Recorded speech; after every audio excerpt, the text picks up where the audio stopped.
የተከበሩ የጋምቤላ እጩ ተተኪ ጳጳስ ክቡር አባ ኃይለ ማርያም፣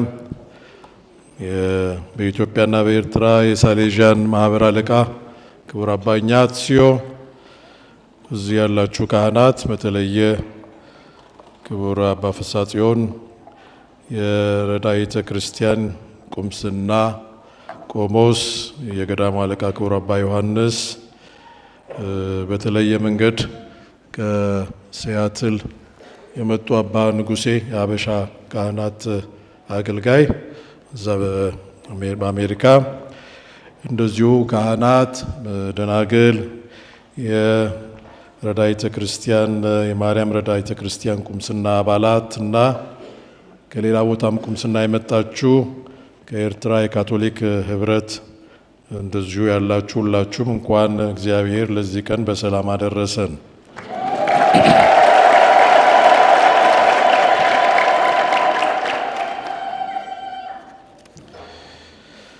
በዛሬ ዕለት እንግዲህ 3 በዓል ደባልቀን ነው የምናከብረው። ያው ሰንበትም ስለሆነ መጀመሪያ በተለይ ሐሙስ የሚከበረውን የጌታችን ኢየሱስ ክርስቶስ የዕርገትን በዓል ያው ብዙ ህዝብ በተገኘበት እሁድ ደግመን እናከብራለን።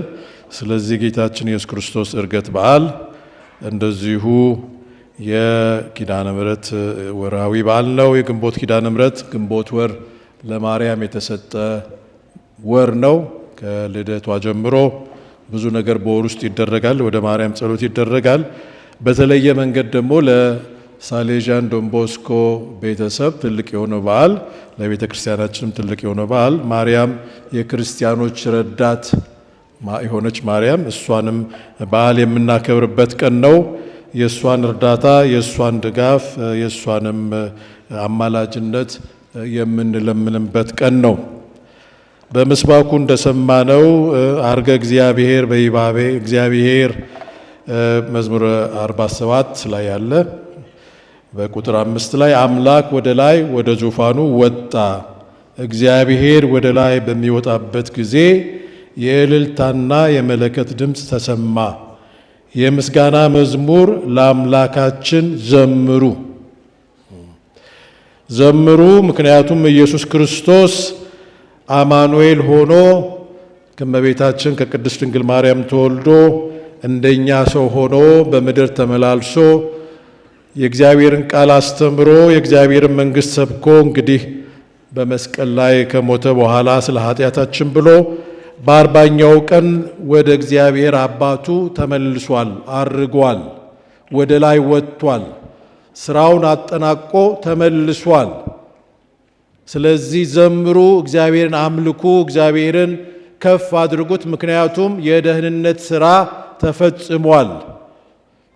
ሲሄድም መንፈስ ቅዱስን እንደሚልክልን ብቻችንን እንደማይተወን ሁል ጊዜ ከኛ ጋር እንደሚሆን ቃል ገብቶ ተመልሷል። ወደ አባቱ በእግዚአብሔር አብ ቀኝ ተቀምጧል። ስለዚህ ዘምሩ፣ እግዚአብሔርን አመስግኑ፣ ምክንያቱም ስራው ተፈጽሟል የሚል ድባብ ነው ያለው እንግዲህ የዕርገት በዓል።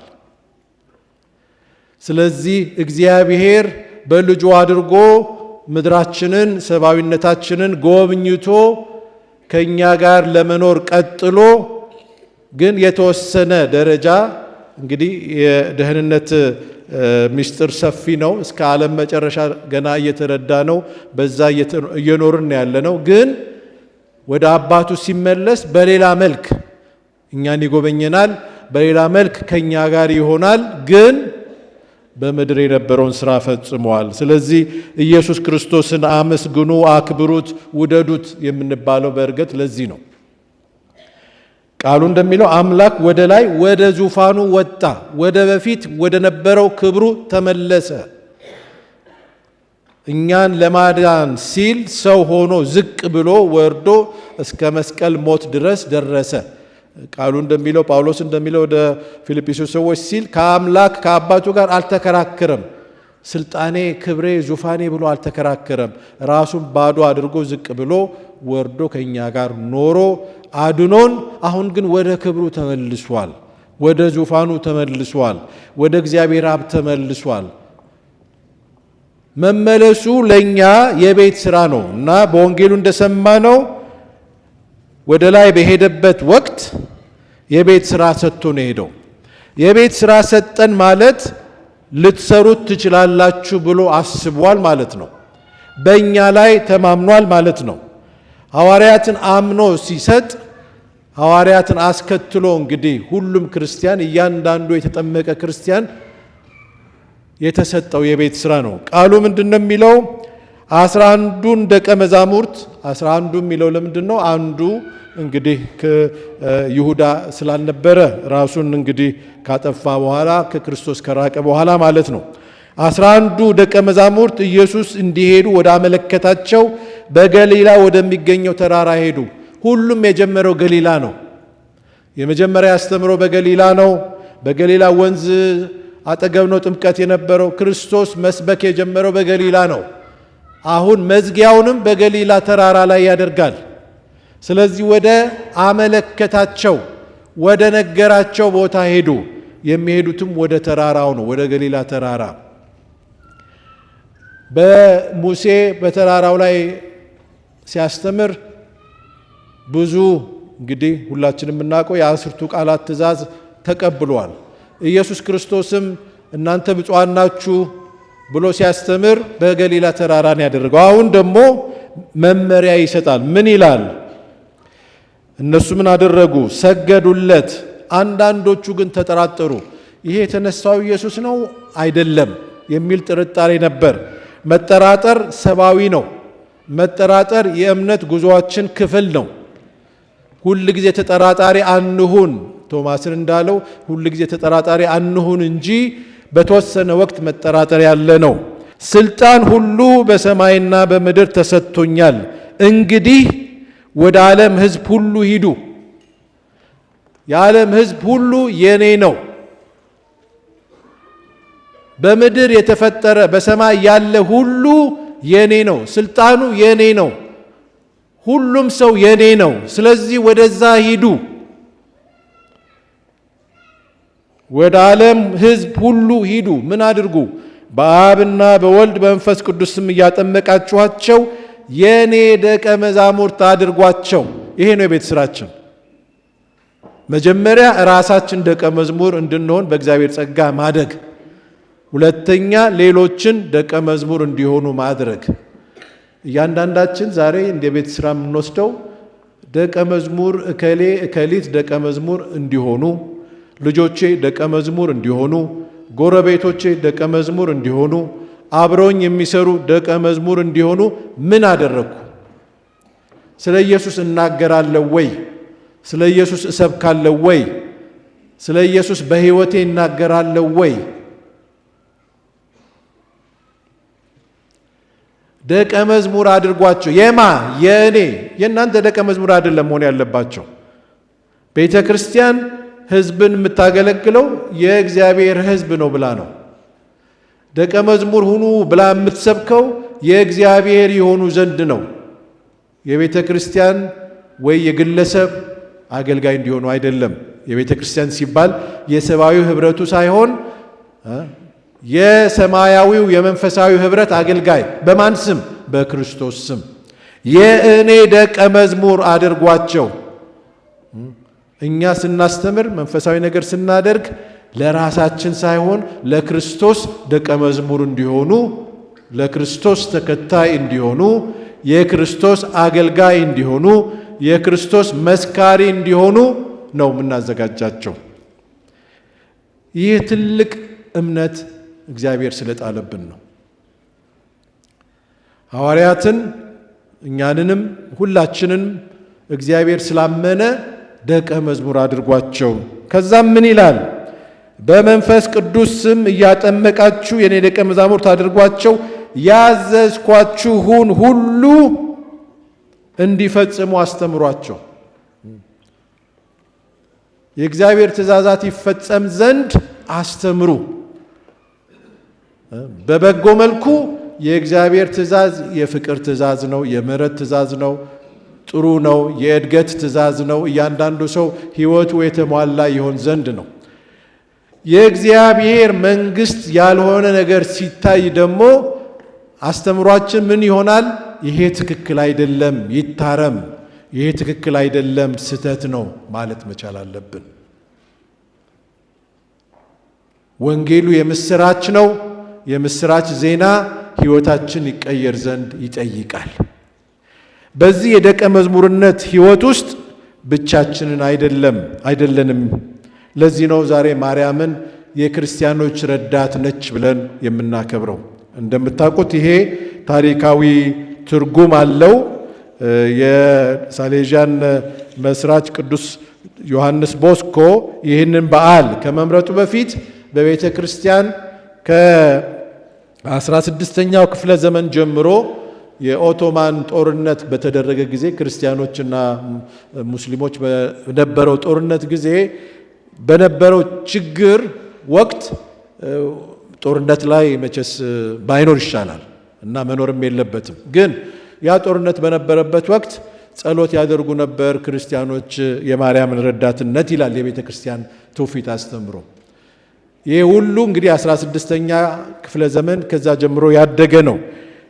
ይህ ዋና በዓል የሆነው ግን ርዕሰ ሊቃነ ጳጳሳት ፒዮስ 7ኛ በናፖሊዮን ጦርነት ጊዜ እስረኛ ነበሩ። ስለዚህ እስረኛነታቸው አልቆ የርዕሰ ሊቃነ ጳጳስነት አገልግሎት የሚሰጡበትን መንበር ወደ ሮም ሲመለሱ በ1814 እንደ አውሮፓውያን አቆጣጠር በሜይ 24 ልክ እንደ ዛሬ ማለት ነው። በዚህ ቀን ይህ በዓል ትልቅ በዓል እንዲሆን አወጁ። በዚህ ጊዜ ምንድነው ያሉት? ክርስቲያን የማርያምን እርዳታ ይጠይቃል። ማርያምም ከኛ ጋር ነች፣ ረዳታችን ነች፣ ደቀ መዝሙር ነች።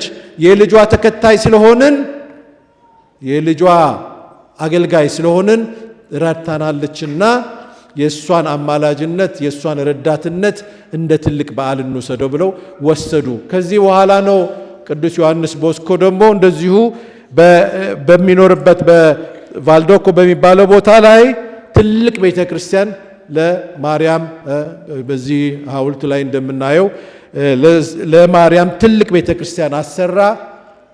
ትልቅ ቤተ ክርስቲያን ተመረቀ በ1868 እንደ አውሮፓውያን አቆጣጠር። ከዛ እየሰፋ ሄደ።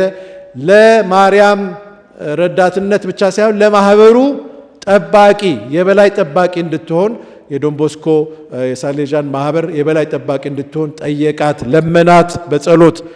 ሲስተሮቹም ሲመሰረቱ ከቤተ ክርስቲያን ታሪክ እንደሚለው ከማሪያ ዶሜኒካ ጋር ሆነው ሲመሰርቱ ሲስተሮቹ ደግሞ የረዳይት የክርስቲያኖች ረዳት ማርያም ማህበር እንዲሆን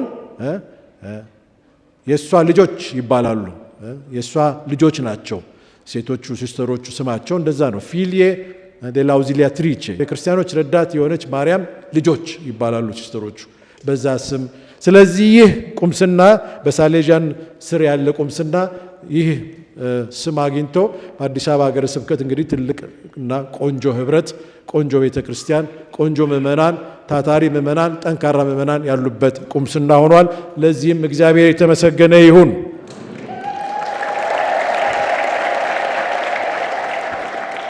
እንደ ቤት ስራ እንግዲህ ሁላችንም የማርያምን ረዳትነት የምንጠይቅበት ሁኔታ ሲመጣ አለማፈር፣ አለመፍራት። ማርያም ረዳት ነች ሲባል ወደ ኢየሱስ ታቀርባለች፣ ልመናችን ወደ ኢየሱስ ታመጣለች። የኢየሱስን ቦታ ትወስዳለች አይደለም፣ ወደ ኢየሱስ ወደ ልጇ ታቀርባለች። ኪዳነ ምሕረትም ስንል የምህረት ኪዳን ገባላት፣ ቃል ገባላት ኢየሱስ። ለምን? በአንቺ ስም የሚመጣ ጥያቄ እንቀበላለሁ። እናቴ ነሽ፣ አሳድገሽኛል፣ ወደሽኛል፣ ተሰቃይተሻል ከኔ ጋርና በአንቺ ስም የሚመጣውን ጸሎት እቀበላለሁ ያለበት ኪዳን ነው። ምን ማለት ነው? የእግዚአብሔርን ቦታ ትወስዳለች ሳይሆን ለእግዚአብሔር ቅርብ ነችና በእሱ አድርገን የምናቀርበውን ጸሎት እግዚአብሔርም ይሰማል። እንደውም ቃሉ እኮ የሚለው 1 2 3 ሆናችሁ ስትሰበሰቡ በእኔ ስም ስትሰበሰቡ ጸሎታችሁን አዳምጣለሁ፣ እኔ በመካከላችሁ አለሁ። የዛሬ ዕርገት ላይ ምንድን ነው የሚለው? እስከ ዓለም መጨረሻ ከእናንተ ጋር ነኝ። ከእኛ ጋር የሚሆነው እግዚአብሔር በቃሉ ነው። ከእኛ ጋር የሚሆነው እግዚአብሔር በሚስጥራት ነው። ከእኛ ጋር እግዚአብሔር የሚሆነው በህብረታችን ነው። እግዚአብሔር በመካከላችን አለ።